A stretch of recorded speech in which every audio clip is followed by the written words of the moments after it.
I cannot believe it's been 1 year of the Media Bolt podcast. Everyone that has been on our podcast, listened to our podcast, shared our podcast, I just want to thank you from the bottom of my heart.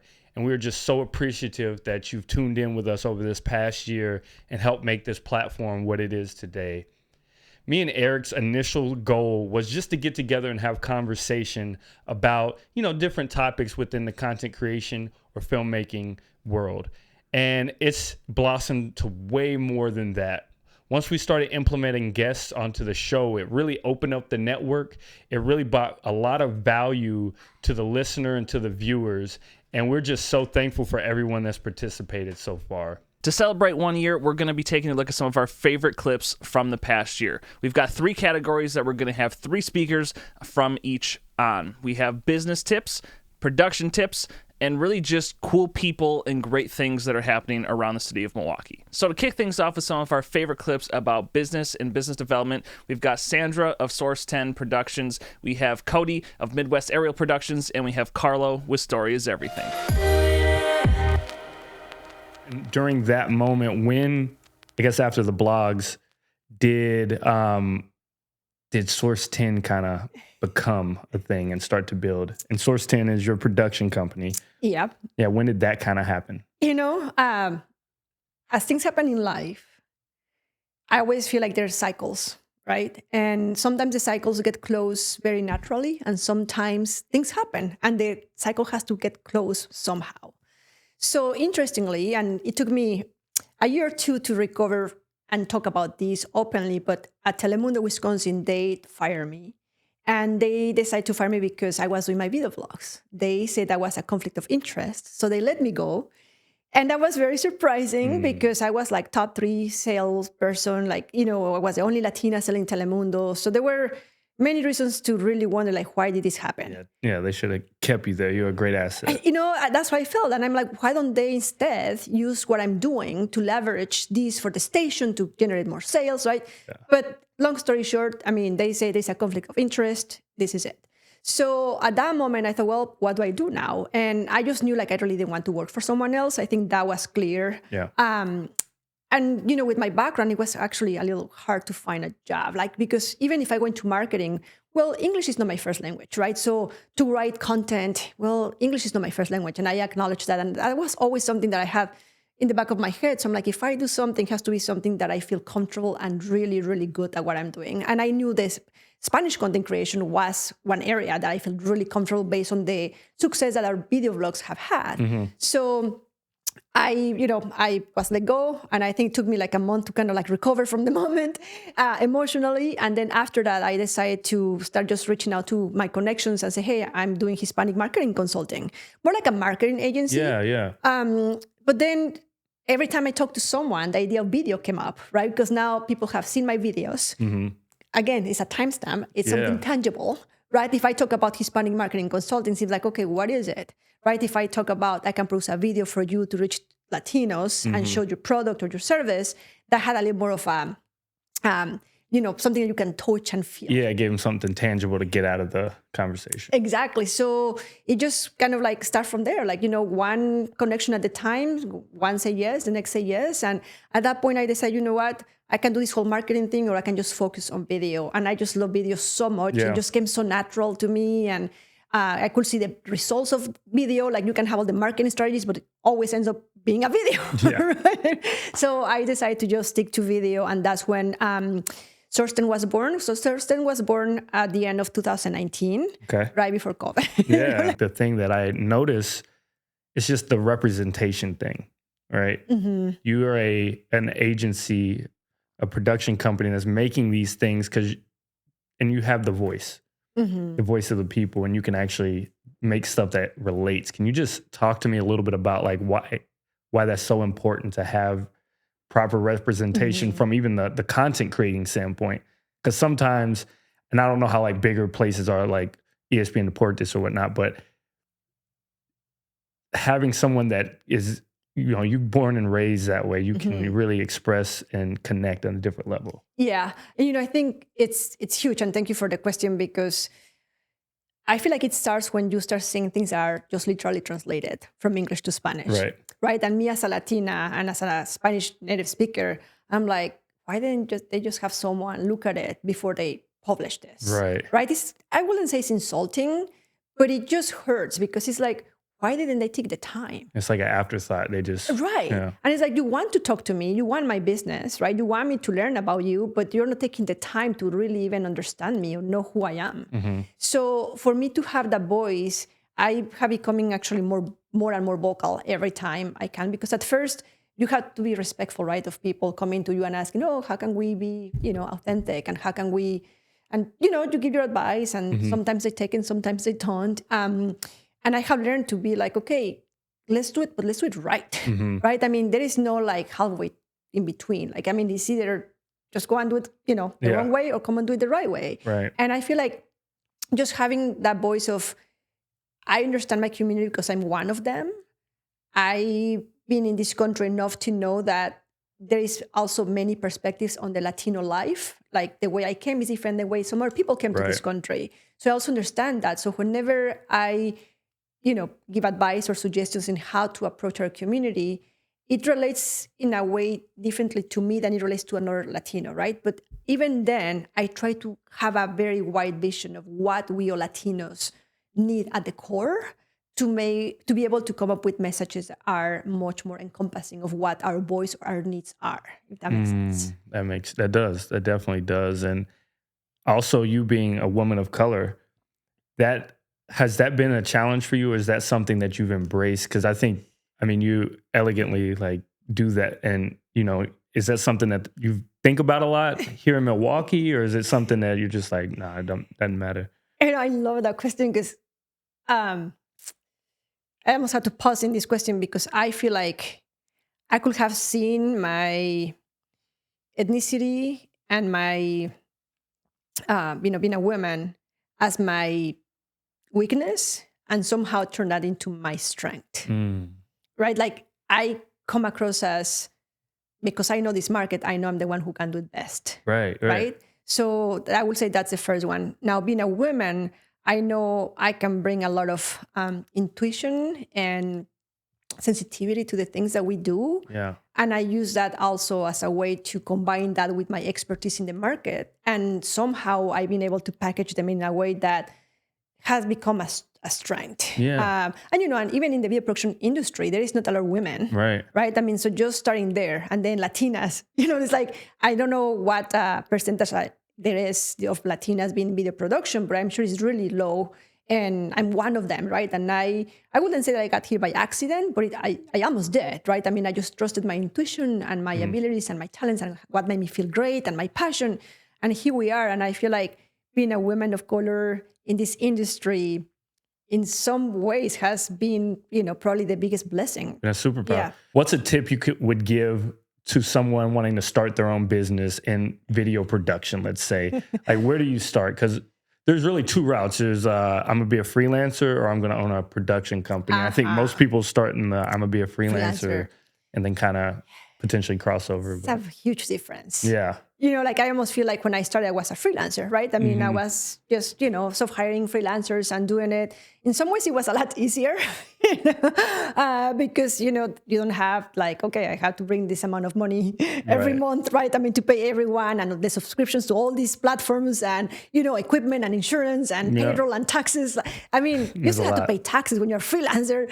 But it's just a different scale, right? I mean, like now our team, we have the admin person, we have the accountant, we have the taxes. Like it's just, all these people. Yeah, sometimes I'm like, at the end of the day, I'm like, I don't want to talk to anybody because I just talk to everybody all day. But to your point, I think the advice will be really know what you want in your life. Yeah. I think the more clear you are in what you want for your life, it'll be easier to make a decision if the freelancing position is better than the business owner.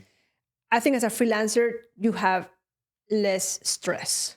You still have to hustle because you still gotta, provide for yourself. When you have a business, the hustle is, exponentially bigger. Definitely different. Yeah, right. It's a much different thing. Yeah. I always did filmmaking stuff on the side of my day job. And then the business owning thing came soon after that for various amount of reasons we won't get into. But like, it was something I wasn't really prepared for, but always knew I wanted to do. And the stars aligned and everything kind of happened. But it's definitely, I don't know. I love it because I just love the thrill of it and all of that comes with it. I love being able to, me and Dids can make snap decisions and make things happen. And that's really, really awesome. I've worked for people before, and my ideas always felt like it took a while for them to trickle up, or maybe I didn't get to really realize. So I always did things on the side so I could realize whatever ideas I had. So owning a production company made sense for me, but may not make sense for everyone. So talk to us a little bit about your business and how that kind of started and really what you're working on. Yeah, I mean, MAP, so Midwest Aerial Productions, I started 2 years out of college. I was working for a sales company. I hated it. I absolutely hated it. And ultimately, I just wanted to do something more passionate about. Yeah. And I actually quit to work at Whistling Straits, where the Ryder Cup was. Okay. I was a caddy there. Nice. And while I was caddying, I was starting up my business, but I was meeting people, asking them questions, because there you're meeting with, you're caddying for pretty powerful people. Oh, yeah. Most of them are CEOs or CFOs or CEOs, somewhere in higher and executive level. Ultimately, I'm just picking their brain while I'm on a golf course for 5 hours a day with them, where they're the most relaxed. And if I'm on a meeting with them, I'm getting 20, 30 minutes maybe, and they really don't, that's tough to get. Yeah. So I'm picking their brain on just any industries that they were in and figuring out, hey, how are drones going to be used? How are you thinking about them? Are you thinking about them? At that time, a lot of them are like, well, no, actually, we haven't really thought of that. So a lot of that was research just on my end, networking, figuring out how we're going to build a business around it. And then I started it just local, a lot of local stuff, man. Just like anything, just really just getting out there, flying, trying to get my name out there and network. And then it turned into something where we had clients from across the Midwest and beyond that they needed qualified licensed pilots that they knew they could get consistent, good quality data, right? Yep. Or imagery. So as much as I love to travel, I didn't want to be driving and flying and doing all these things where I would rather have helped other pilots, helped them get more income and revenue streams. And so we turned into more of a brokerage firm where we really helped clients get these pilots that were great for their specific job, right? And not everybody's a cinematographer with the drone or, has thermal capabilities or mapping experience. So we found the right pilot for their specific job, which gave them great experience. And then the pilots as well, just that consistency. And through that, kind of learned a lot about the industry and how, drone pilots they're not business. A lot of people they're not business people. They love flying drones or they're nerds like us and they want to just nerd out and fly and do all that other stuff. And it's like, you know what? Why have not give them an ability to just manage everything on the back end? And that's where we kind of created our new company, Drone-A-Dare, which is a software platform now that allows these pilots to book jobs, get paid, schedule missions, manage their clients, and then also get tied into these enterprises for recurring revenue streams down the road. I think that's great. And, one question that is so easy to ask is, how do I got a drone? Because, drones are kind of a cheaper barrier of entry to kind of that creative entrepreneurial shit. Yeah. There is the data gathering and other ways to use drones, but for a lot of people, I think especially now with the way drones are kind of pivoting toward the cinematography side more so than the utility side.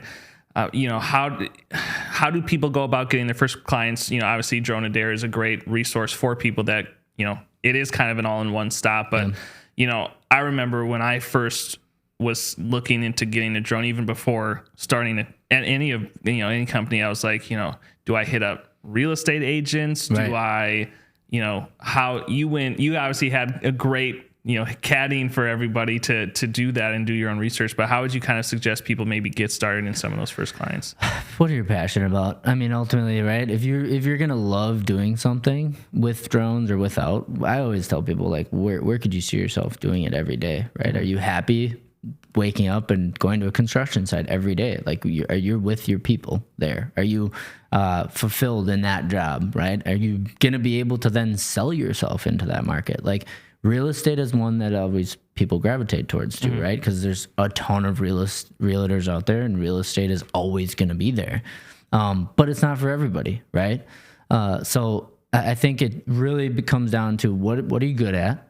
Like, are you good at editing? Are you good at actually flying? Are you good at mapping or any of that stuff? Find what you're good at, what you love, and then ultimately, are you going to be happy, and can you sell yourself into it and market it to that specific niche? But don't get me wrong, like it was also like so for me to say, because I did not niche down. I didn't do that. I was like the complete opposite of finding a niche. But I do tell people, like, if that's what you want to get into now in today's market of where we are in the drone industry, you do need to find a niche to start. You're going to get other clients throughout that process of growing your business in different areas. And don't be afraid to take those jobs for sure. Right. But just to start, find that niche and get really good at it. So can you tell me a little bit about your company?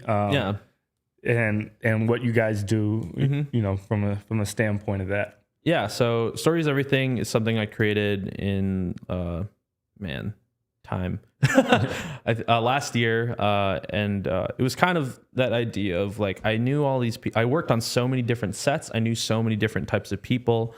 I wanted to bring them all together, not as like, oh, like I'm running this company. It's more of like, we just want to come together and do something cool. And if that's like, you know, a film or a client video or something along those lines, like this is what we want to do is, you know, I want to put as much creative energy and time and effort into the people who work on it behind the scenes as much as the people who are in front of it. And because I've, you know, been anywhere from a grip to a sound person to an AC, it's like, I've been on sets where it's like, I try to, you know, be part of that conversation. And then they just tell me that like, you're just an AC. Yeah. It's like, you've been on our set to understand that everyone there, like if they have a better idea than me, it's going to go in the film or the project. Right. Like we've done that so many times, like on the music videos we've worked on or the other films we've worked on where, oh, okay, you have that idea? That's cool. Let's do it. Like, you know, I want to just garner that kind of community between like all of the crew members because they're all valuable. They're all creatives. They all don't want to just be a grip. Right. So that's kind of where Stories Everything was, you know, birthed from. And then as well as like, I wanted to market our projects to not just be, we can shoot cool camera and it's 4K and, you know, all that stuff, like hitting all the boxes of like cool video. It's like, no, like, why we're valuable is that storytelling is valuable. It's always been valuable, like obviously, but it seems like when I was working for other people, they just saw me as a camera and like, you know, hit record. It's like, that's not why the video is good. Like it's our storytelling insight. It's our, like our framing. It's all this stuff. So, you know, that's why Stories Everything is named what it is. And it's what we are. Getting into the nitty gritty of production, we've got some of the best production tips from some of the most amazing creators that we've been able to have conversations with. We have Spencer Ortega, the GOAT. We have Philly Flyboy, and we have Cody LaPlante, some of the greatest creative minds that the city has to offer. Kind of want to get into the nuances of filmmaking and talk a little bit about and pick your brain about some of these things. So, one of the first things I thought was pretty cool is you build your own lights, you craft, you are like kind of like a MacGyver on set. You do a lot of different things that most people just buy their aperture lights and set them up, but you go the extra mile and learn how to solder and do all these things. Can you talk about that briefly and just like why you decided to be that way? Yeah, for sure. So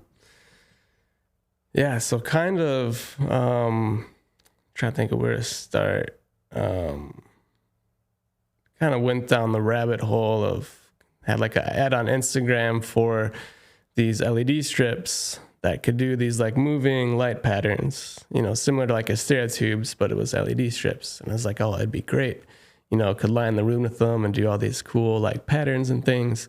And then I bought them and I was disappointed to find, you know, on camera, they were flickering, you know, and that kind of sent me down the rabbit hole of like, how can I make these not flicker? And then kind of discovered that it comes down to like the frequency with like those LED strips. So like basically the way LED strips work, when you dim them, you're not actually dimming them. It's just turning on and off really fast. And it gives like, so, you know, it looks dimmer, but the LED itself isn't dimming.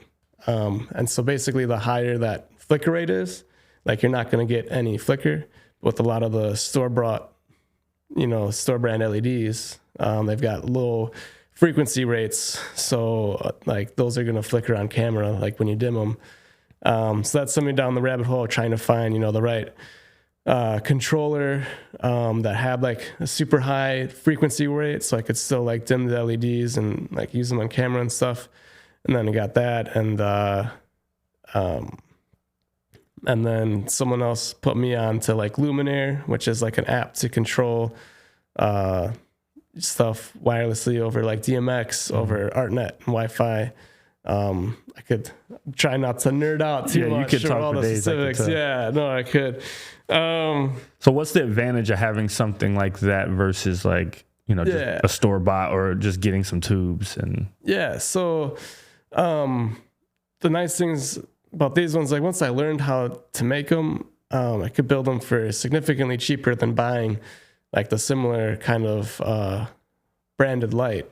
And, so I could make a lot of them, and it gives you a lot of flexibility, especially, if you need to move quick on set, you can, light for 360 in a way. So you're lighting, for this corner of the room, you're lighting for this corner of the room, this area, this and this area. And, rarely like you won't have all those lights on at the same time because it'll just look too flat. So a lot of times you might have 12 lights set up, but only like 3 or 4 of them will be on based on the direction that you're facing. But it's nice having those other ones preset, because then now when you have to turn to look the other direction, you just dim down the other ones, pop them on, bring up the other ones. Just allows you to move like so much quicker, and there's minimal like tweaking and stuff. And and just the other advantages is they're just super lightweight. They're really easy to like rig in places. And during COVID, I took like an online electrical engineering class, which sounds very impressive, but I only maybe got like 5-6 lessons deep before I started getting busy again. But like I learned enough to know how to like wire things properly so they don't explode and whatnot. So like created these ballasts for these lights so that they could run off gold mount batteries, or you could run them off AC power, and they've been super clutch. And that's almost awesome. Yeah, I use them on almost every single now shoot. You got wireless lights that you can just go with. Yeah, and they're nice because you can make them any size that you want, and it gives you just like a nice, soft, portable, easy to rig lights. That's sweet. So, when you're a DP and you get a project, what's your first step to preparing for that shoot day? Like, what's your process when a job comes through, pretty much? Yeah, at the beginning. Yeah, I mean, definitely, touching base with like the director and the creative and kind of like what they're looking for, and asking if they have any like reference images, because that'll really help me out in terms of like the style that like I want to go for and stuff. And a lot of times too, they're usually pretty open to ideas, so I can pitch, either like a slightly different look or like blocking and whatnot. But yeah, so much like starting out, just doing like a lot of run and gun, just like showing up, making it work. But there's only like so high level of production that you can do going that route. Right. And then so like over the last last couple recent years, been trying to, take each project to the next level, and involves just like significantly more work in like the pre-production. And so just really like location scouting is huge. Like, pictures help and everything, but the location often like looks different, spatially in person, than it does on camera. It's like on the camera, especially if they had a wide angle lens, it could look like you have a lot of space, or it could look like you don't have a lot of space. Right. But when you get there, it's like totally different. You can get a feel for that. And then logistics and stuff, you can't really answer a lot of those questions from pictures. Yeah, exactly. So it's really important, as much as you can, scouting, and also just having the right location in the first place is really makes a huge difference. You can only make, like if you're in a 6-foot room with white walls, you're very limited at how good you can make that look. Right. Versus like if you've got a location with like a lot of depth, like you can always shrink it. You can always like put longer lenses on and make the space like smaller.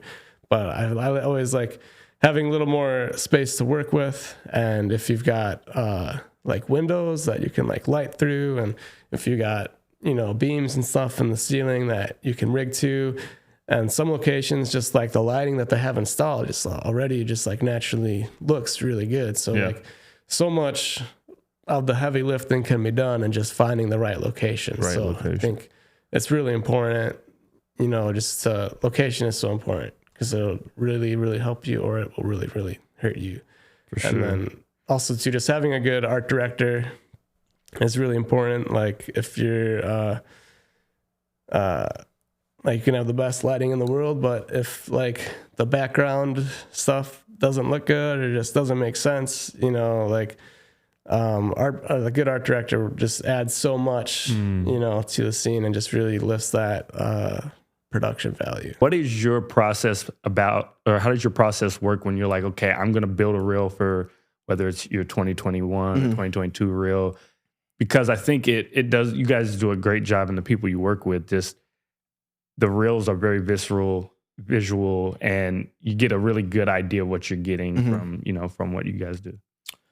Yeah, I always love putting together demo reels. I think the first one I did was maybe in like 2014, but and I haven't made one in a couple of years, and I've started to edit one this week, and it's always hard to get started. I don't know. I always look back at the other ones, and you get hard on yourself. We are our biggest critics, but yeah, as I'm putting together reels, I'm just looking for songs that have, you know, everything. I want build-ups. I want slow parts. I need drops so I can have like, you know, my fast footage. I need slow footage, and then I need opportunities to use sound design because I just want to bring that in there as well. So in the reels, I'm trying to just show a variety of things. You know, in the beginning, it started off more as like a director DP reel. It's been more of like a directing reel lately, but yeah, I'm just trying to show the different variety of work that I can bring, the talents I can work with, and the types of shots we can create. You know, we got handheld footage. We're going to do some steady footage. We got jibs. We got some bird's eyes. And I kind of just try to show the gamut of everything that I've worked with. I'm trying to show, you know, night exterior shots. I'm trying to show some interior stuff. I'm just trying to really show everything that I have in my toolkit.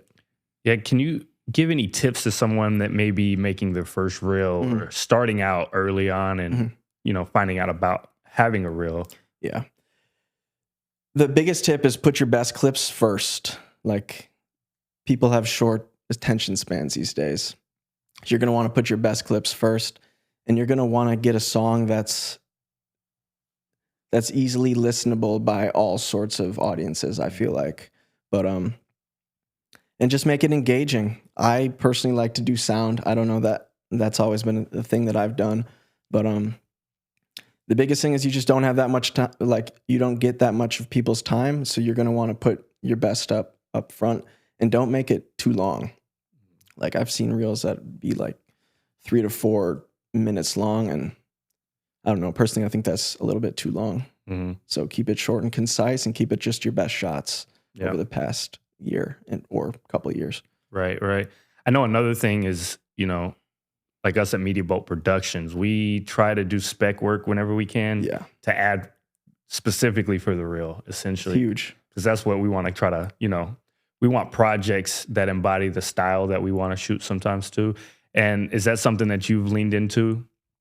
There hasn't been a ton of spec work in maybe my past reels, but right now, personally, in this phase that I am in my career, and a lot of my colleagues and friends, we're all in like a spec phase. We're all kind of like transitioning. We're trying to transition a little bit deeper into the commercial world. And we've all found out that that's just an area where they need to see kind of exactly what you're, you know, going to pitch against. So if you're looking to do a car commercial, well, you better have like a car spec, or if you want a fashion commercial, you better have a fashion spec. So specs are on my mind a lot lately. And honestly, those are the projects that like keep you stoked too. You know, outside of client work, you got to have projects that like keep you excited and keep that like that fire burning inside. Right. That reminds you like why you started, because after a while doing client work, it's great, you're making money, but maybe your creative side isn't getting much attention. Mm-hmm. So it's nice to just like balance that teeter-totter out and do some creative work, do some stuff that you're passionate about, and do things that, you know, that you're trying to get hired for. Like work creates work, and the work that you're going to make is the work that you're going to get hired for. So specs are great. Yeah, that was something I think last summer for me. I hit that wall, and I was like, man, I feel like I'm just like doing busy work in a way. How can I break out of that? And I had a little vacation home, and I came back, and we just shot a spec project. We have a documentary series, Shocking Stories, and we just did a new episode, and it just helped me to like punch through that. What was it, a doc? Yeah, a doc on a baseball player here for the Milkman. Nice, dude. Yeah. Yes, you need those. And it feels so good when you finally like, Yeah. you're like, all right, now we're good. Now the busy work doesn't feel so busy. And now my brain's working for the next one. Now we've got 2 or 3 things in motion that weren't there because, you know, you kind of get lost in that, the minutia sometimes. Yeah. You need that stuff to keep you going, because you can get burned out doing stuff for other people, and you got to do stuff for yourself sometimes. Facts. So Facts. How do you talk a little bit right now? You're in a phase where you're trying to create specs so that you can essentially get projects that you want to work on in the commercial space.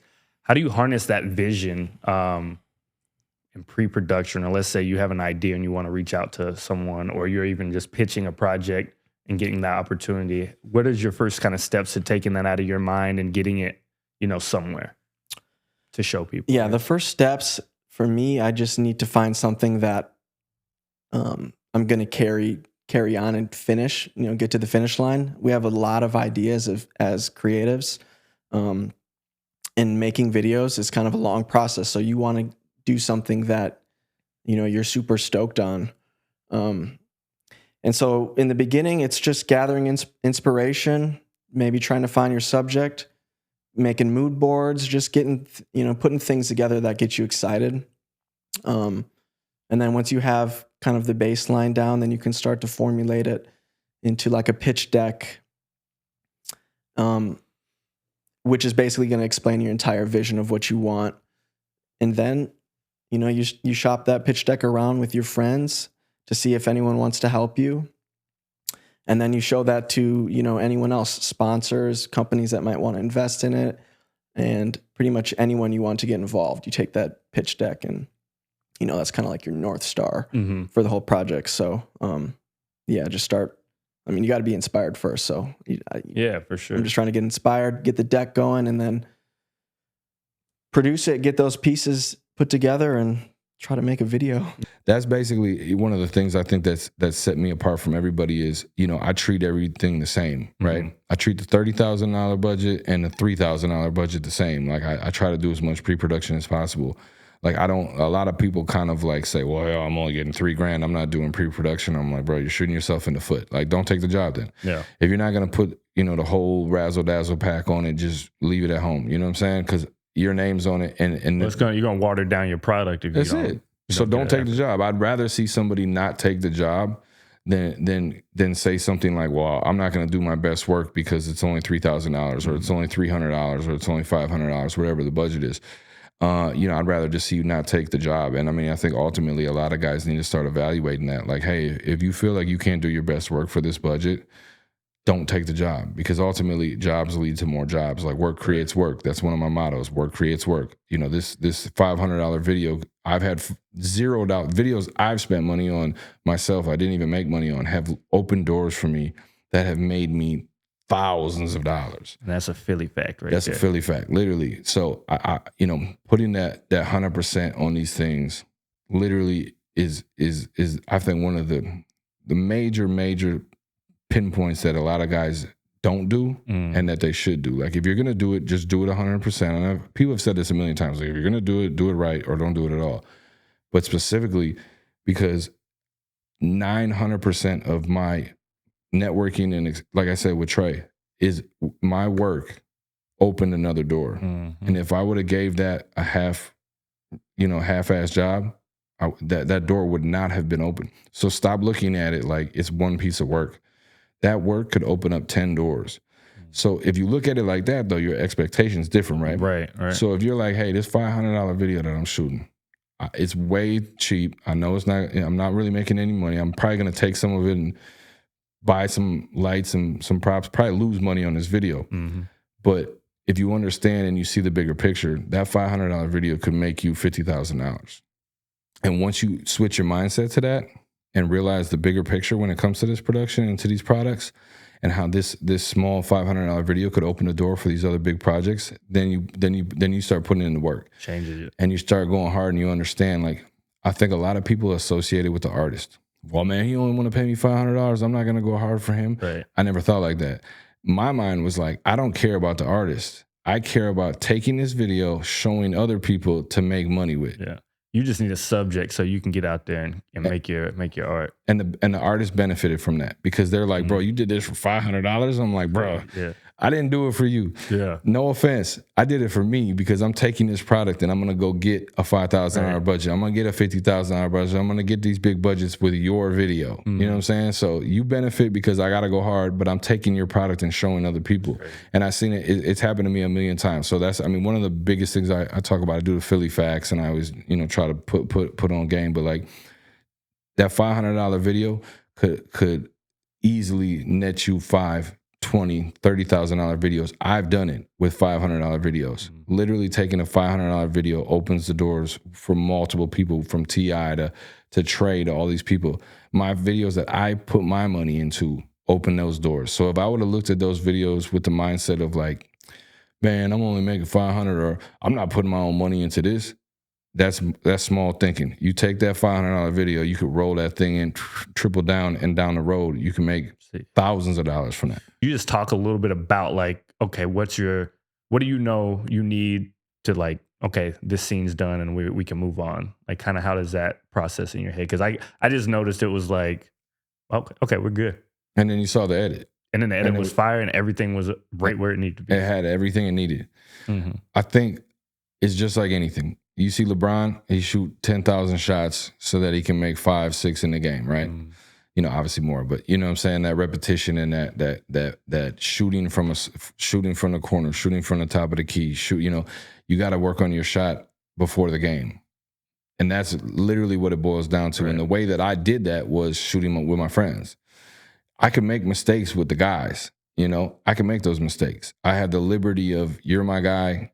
If it doesn't pan out, I'll see you tomorrow. We'll reshoot it. Right. You know what I'm saying? So it's like getting those repetitions in and using the camera, because when you're comfortable with your camera, like everyone always is like, oh, bro, I need this camera. I need a red cam. I need an RE cam. I need this. I need to spend more money. And I'm like, bro, listen, take what you have and just perfect it. Because I'm telling you, like, even nowadays, like, even the low level cameras, if you know how to freak that camera, you're gonna get something that's dope. It's an amazing world right now to be in for production, because even the low level cameras, I mean, I'm shooting stuff on my iPhone right now. It's crazy. Yeah.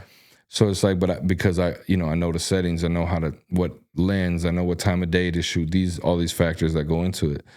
And the repetition of using my camera all the time and shooting a lot built that confidence. That didn't happen overnight. I used to be timid. I used to be a little worried. I used to overshoot, do a couple extra takes and all this other stuff, just to make sure, even though in my mind, I'm like, I'm pretty sure I got it on the first one, but my insecurity would be like, let me just get 2 more. And then I'd go to editing and I would, the first take was perfect. Like I knew it was. And I'd have 2 more clips on there. And I'm like, this is a waste of time. Yeah.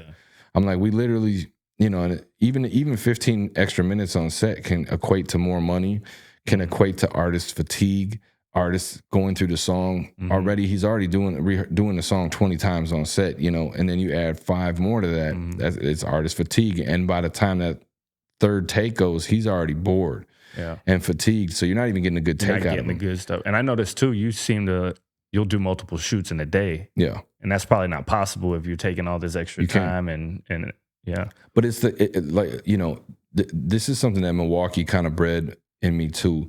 It's the lack of resources. even when I have the resources, I don't want to waste them. So it's like I'm very scarce with, it's like I'm in the desert with like I got 2 capfuls of water. Like I can't drink these shits at the same. I gotta stretch this out. I'm gonna be out here in the desert all day. I gotta get to it. So it's like the necessity of like never having budgets has made me very frugal, even with budgets, because I'm like, why would I want to waste more money and pay for this location for an additional hour? Right. So I think the best thing I can say to that, just to kind of sum that up from my perspective, is utilizing your camera to the best of its ability, getting those repetitions in with your friends, with your whoever it is, where it's a relaxed environment, so that you don't have to be under pressure. When you get under pressure, it's just like LeBron. Why do you think LeBron hit the game winner? Because he did 10,000 shots before there was no one in the arena. He was in there 4 hours early shooting shots. That same shot he hit the game winner, he shot 10,000 of them shots before. He closed his eyes. Yeah. He already know how to do it. And that's what it equates to. The repetitions, me doing it so often, got me to the point. But again, this doesn't happen overnight. It took me years to build that where I can go on set confidently, get one take of somebody and know we're good. I don't get to the edit floor and go, oh. And to wrap things up, here are some of our other favorite moments from amazing people and things that are happening in the city of Milwaukee. We have Backyard Dream Productions, Bianca and Violet, who's now fighting for Team USA. And we have Loki, one of the most amazing hustlers and great creative minds that you'll meet. How are you seeing filmmakers using this space? You probably had an idea how people would use it when you set it up, and then now they're getting in and people are actually using it. Like, I would have never guessed I'd be doing a podcast on something like this, and that'd be the first time I ever see one of these walls. What creative things are you seeing? We had one client that came in a few months ago, and they actually used the LED wall just as a lighting source. So they actually put the product way out here in the middle of the floor. They did black pipe and drape, and they lit their product with the LED wall with the fall off of the orange. It was like a deserty scene because it had beautiful curves on this product, and they used it as a lighting source, which was really cool. It's kind of like Apple does with their phones, but in real time. I was like, I'd never thought someone would use it in reverse, but it looked really incredible. You probably like move a gradient and make it look like a lighting shift. Correct. Yeah, because there was like some water movement at times on the screen, so they were able to play some video playback, and it gave you that really cool look. Never would have thought that was going to happen, but I'm like, all right, cool. It's a really cool lighting source. Filmmaker's awesome, right? That's so cool. That's so cool. What would you tell a filmmaker that's like nervous or like intimidated by something like this? Like when I walked in today, I was like, oh shit. Like it blew my mind. I was also like, it takes a minute to kind of calibrate and like realize where you're at and what you can do with this. So what would you tell someone that's like, I want to try something like this out?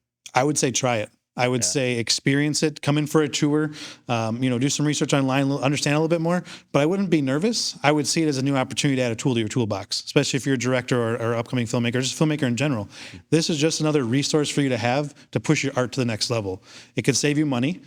It could give you a whole nother world of creativity and just opens a door for something new.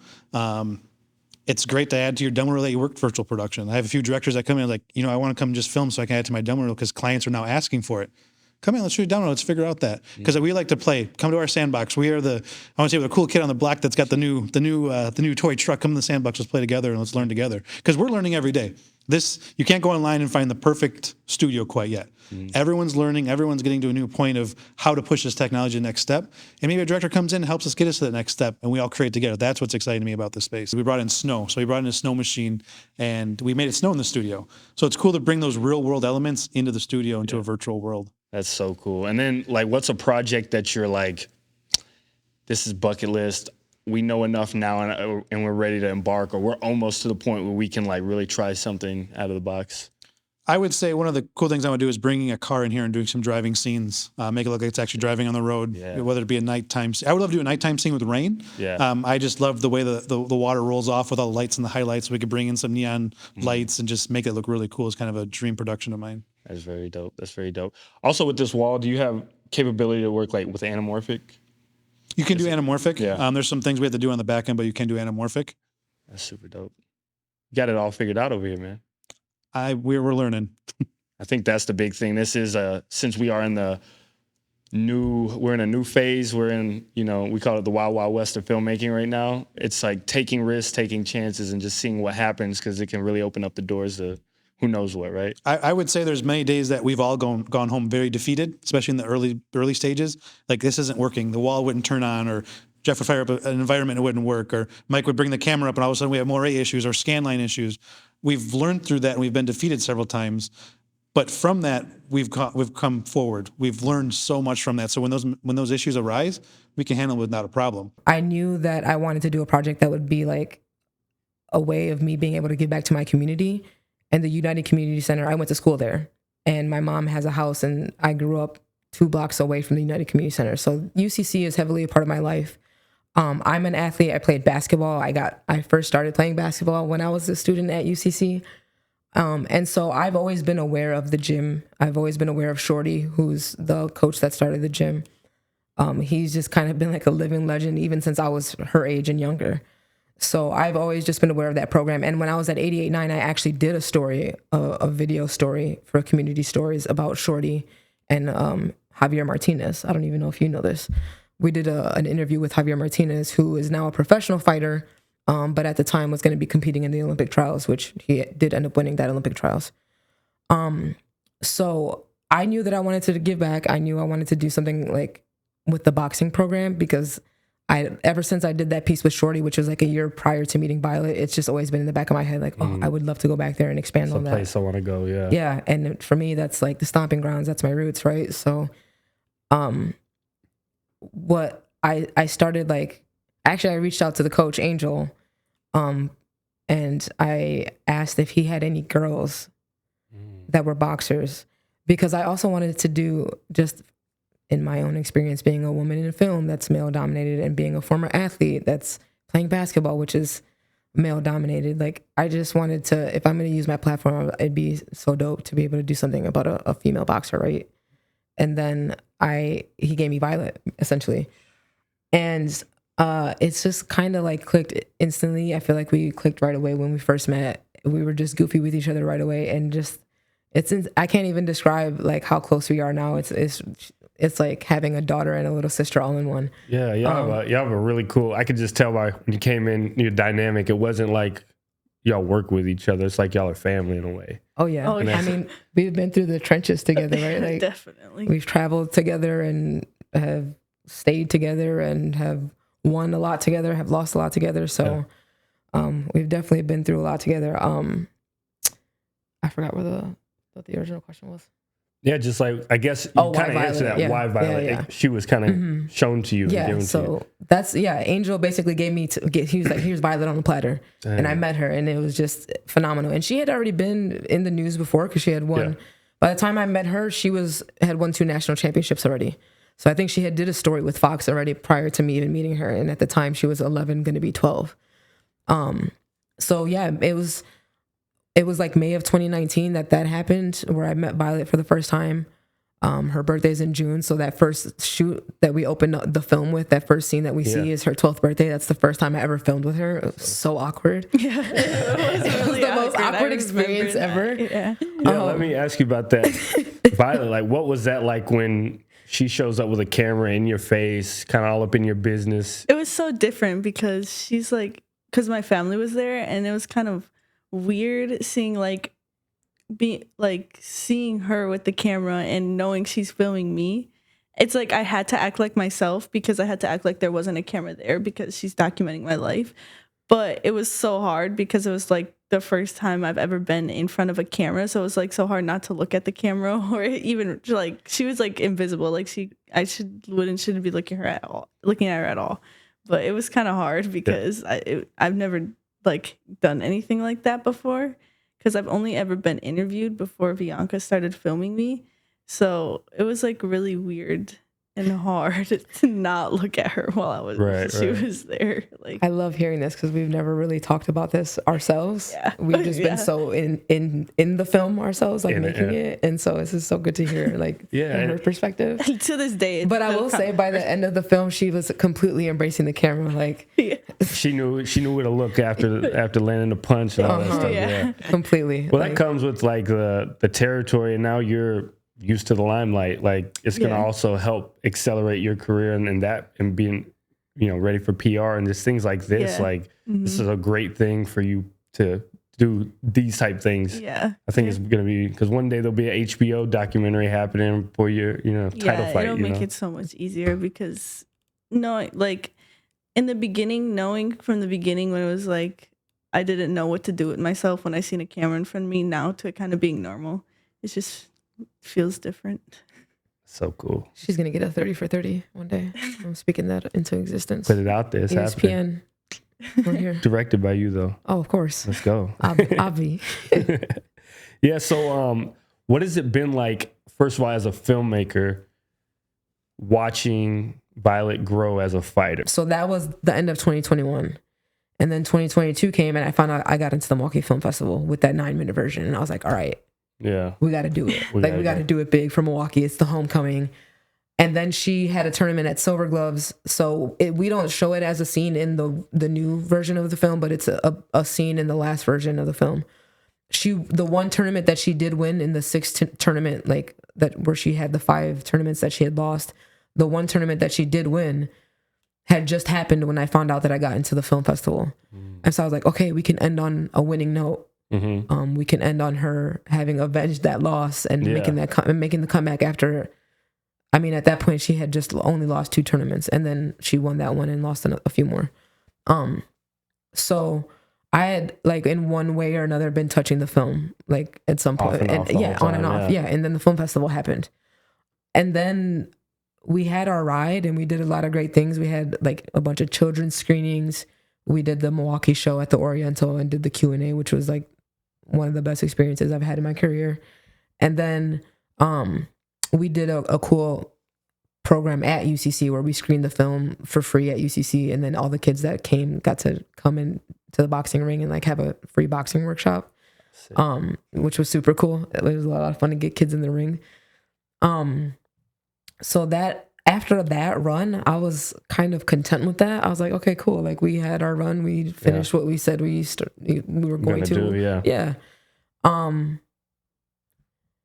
And then, what that was prompted 2022, and then you lost a couple JOs in December. After COVID, I think I won like one tournament out of the span of like 2 years. So like out of like 6 to 7 tournaments, I've only won one. And then 2023 is when I went on like a whole winning streak. Yeah. Mm-hmm. So then what prompted you to essentially re-release this film for, today, which it's going to be a few weeks from now when people see this, but what made you kind of redo that? You added some scenes. Can you talk about what was kind of added without spoiling anything? For sure. Yeah. Well, we kind of already spoiled it because we literally put like the ending out. Well, no one knows it, but at the time, but we did like a video of that ending. Anyways, we'll get to that.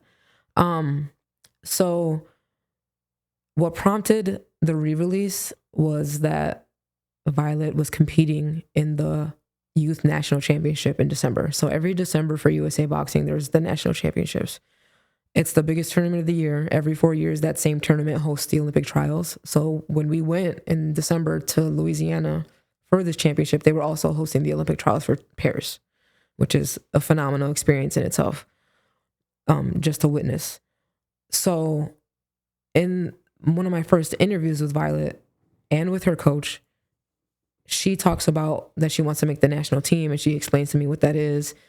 And in my first interview with Angel, also in 2019, he talks about, my goal is to get her on the junior national team and for her to have the Team USA experience. So we then fast forward 4.5 years, we're at the Youth National Championship. She's on this comeback streak where she's won 4 national tournaments or 3 national tournaments. I don't know. It was Detroit. 4. It was 4. Yeah. So she won 4 tournaments. You cold, girl. And mind you, and I wasn't filming at this point either. Okay. And so that'll be like, for people who maybe have questions about like the film from a production standpoint, I stopped filming in 2022 after we did the festival. At that point, I felt like, again, we'd done what we thought we set out to do. It's been a long 2+ years of us doing this and of her living this way. She needs a break. I need a break. I really didn't have plans to revisit it. And then we went to nationals and I was like, She's like, let me just film, because if you win, this is gonna be a big thing for you. So that's kind of what it was like. She's like, I'm just gonna film because like she's seen the potential, and then just kind of went from there. Yeah. For listeners, Violet, can you just tell us a little bit about what you accomplished there? So this past the tournament in December, which was the Olympic trials, as she was saying, I had an opportunity to compete to get onto the youth international team. And this is kind of a tournament that this is what I've been working for, like basically my whole boxing career, because that was one of my biggest goals besides trying to make the Olympics, because I knew this would give me a big opportunity to put my name out there and make me become more known in the boxing community. So that was one of my biggest goals. And once the time came, it came really fast. I knew like it was a big thing. And then I knew I had to put my all, because this is what I wanted. So once I won, I was in like complete shock, because like it's a big thing. And still like now talking about like everything I have to prepare for, because I'll be going to the Olympic Training Center in April, which is not that far away. I just have to mentally prepare myself, because I'm still like not fully like aware of what's going on. This is what I wanted for so long. So now that I have accomplished it, I just can't wait to travel out of the country and to represent my country. That's amazing. You get to wear the stars and stripes. Yes, I'm so excited. So cool. So proud of you. Like, I'm you. just meeting you here today, but like, it's so inspiring. And, you know, you come from Milwaukee, you know? Yeah. And it's just so cool to see people, like, anything is really possible no matter what. We do a lot of 48s, 48-hour film. Shout out to Kat and Michael of the 48-Hour Film Project. They're dope. And they foster a lot of local filmmaking greatness. You know what I mean? Like creating a community in which you feel like whatever you're making matters, no matter how small the scale, no matter what you're shooting on. You're trying your best to do something in a short amount of time, and you're getting it done. The content that's been inspiring me though is a lot of the content that I'm not even making right now. Like I consume podcast after podcast for years. It's been at least 10 years that I've been on just a YouTube tirade, just learning things and listening to people and taking notes as to how they move. Like even before Joe Budden became the Joe Budden that he is now, or before Joe Rogan became the Joe Rogan that he is now. Just watching these people create the types of content that gets me through my day, no matter what it was that I was doing. I could have been at my 9 to 5 at the time, and now I'm hustling and creating. So a lot of the things that motivate me right now are just within reach, but I understand that that's just not the lane for me now. Mm-hmm. You know what I mean? Like even the music video stuff, I love making music videos, but if I want to get to a certain level, I gotta work with people who are going to push me higher, which means that I have to be the weakest link in the room. You know what I mean? Like, and when you're the weakest link in the room, what do you have to do? You have to rise to the occasion and get out of the room. So while we've been doing a lot of short film things, we've been getting more into the international short film market where it's like, oh, okay, so people in France are doing this in this amount of time. And that's crazy. No matter what they're using, you know, they're winning awards and getting sent to France or going to LA or, you know, going to different studios to just impact whatever their local culture is, which impacts the world culture. And I just love all of it, honestly. And the best thing is now in year 1 and 2, it's like, okay, how do I figure out how to make $1 out of this? Mm-hmm. I figured out how to make $1 out of it. Now it's okay, how do I figure out how to get consistent clients and actually eat? So that way the people that I need on my team can quit their jobs so we can create doper stuff that we can make more money off of, you know? And whatever that may be, I'm excited to find out what that's going to be. But, you know, the journey is never something you can predict. So yeah, you just got to stay at it, man. Yeah, you just got to keep going. Talk to me a little bit more about the 48-hour thing that you've been doing. And like, what have you learned through those processes? Because you've done a few of them now. I know you got another one coming up. Because for me, that stresses me out to think about. It's very stressful. Writing a script, shooting it, editing it, all of that in 48 hours. Like I'm such a try to be meticulous and take my time type of person. So that's like chaos to me. What is something that you've taken from that experience? I'm really blessed in the fact that that's kind of where I'm starting with filmmaking. You know what I mean? Tons of my friends have made films. I've been on sets for tons of films. I've been DPs for film, but it's different when your breeding ground is constant pressure. It's get it done, don't overthink it, execute. You know what I mean? And then doing it 3 times a year, 4 times a year, putting together a team, knowing that you have to have production things signed, you have to have waivers signed, you have to have location releases signed, knowing that you have to have organization, someone to be your AD, someone to be your gaffer, someone to be the writer and the director, or someone to be the actor. That pressure for me, while it is stressful, is where I function best. Because I know the end goal is the same. No matter how my feelings are at the time, what do we have to do? We have to get a film done in 48 hours. You know what I mean? I know what the goal is, so let's just do that. And whatever pitfalls come across that way, we'll handle it, because we still have to get the film done in 48 hours. And on top of that, I'm like, I'm not doing it alone. Like, I got Will Captain, I got Ethan, I'm not saying his whole last name because it's huge. VDH, I got tons of UWM film students who just, you know, they went to school for film like you, like, and they had to do their senior films. I didn't go through that, but now I'm on a set with a person making a senior film. So I'm kind of fast-tracked into these things. So while 1 year I don't have any editing experience or shooting experience, I'm going on 4 to 5 shoots every week, 2 weeks. So instead of the one guy who's doing 1 shoot a month, I'm getting the same experience that he gets in a condensed amount of time. And the 48 hours, they've been putting me on those platforms. You know what I mean? Like, there's tons of crazy filmmakers in those 48s now. Like, it's stiff competition. You got Daniel Pico, you got Sam Sorensen. Like, it's really crazy. And I'm competing against people who've been shooting these 48-hour films for 10 plus years. Yeah. So I know that's a whole like competition, like different environment. Yes. And again, oh, that's the bar. Got it. You know what I mean? And then once you get to that, you can just create your own whatever it is that you're creating. Is there prep that comes, because you're not given the prompt and all the information till right at the you start don't get of it? anything until 7 p.m. or later, 7:30 sometimes, Friday. And it has to be done by 7 and turned in, not just done. It has to be uploaded and turned in by Sunday, 7 p.m. So what kind of prep? Because there has to be something like, are you getting your teams figured out? You can't before? prepare anything besides your crew and maybe have some locations mapped out. You can't write any story elements.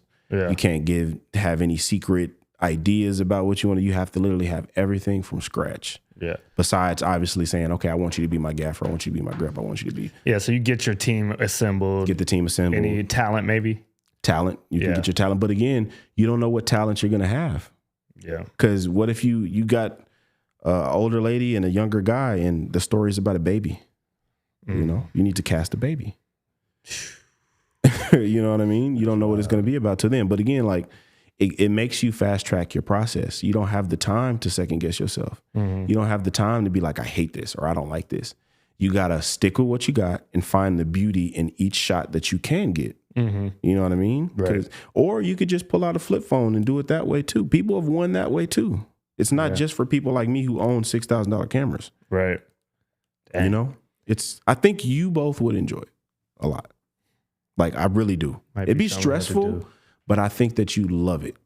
That's what's up. Because at the end of that 2 days, you have a finished film. You know what I mean? Like, imagine how many times you've had a film that's in production, right? And you're like, dang, it's 6 months and I still haven't casted anybody. Yeah, right. Or I still haven't picked a shoot day. 2 days, you got to film. That's legit. It's legit. Let me, so we talked a little bit about like your hustle. Yeah. The things you do on set. Can you give any tips to someone that wants to get into that arena and stand out from that aspect? Because there's a lot that's going on set, and there's ways that you can help the project by just doing little things. Did anything like that stood out to you? I would just say that just be there, I guess. Like, no matter what's going on, no matter what excuses you have, just be there and pay attention to what people are doing. because you might love one thing now and completely dislike it the next. You know what I mean? You might like something else over something else. So how do you find that out? You got to get around those people who are doing everything. You got to say, hey, can I like just watch you? Can you teach me that? Can you show me that? And you'd be surprised at how many people who genuinely care about, I guess, teaching the next generation or teaching the next set of creators, because again, we're all fighting for scraps out here if you're at a certain level. And a lot of people think that fosters like a very hostile environment, but for me, it doesn't, because what's for me is going to be for me. And luckily, I've come across people who feel the exact same way. Like you guys feel the exact same way. Like you aren't going to block someone who's very capable and eager and wants to learn. Mm-hmm. You're going to try to teach them something. And then you see the dominoes fall, and guess what? They're teaching someone else something. And you know what I mean? Like, and you could take a bit of credit for that. So my advice would be stop making excuses, because your excuses only hold you back. It doesn't matter what happened.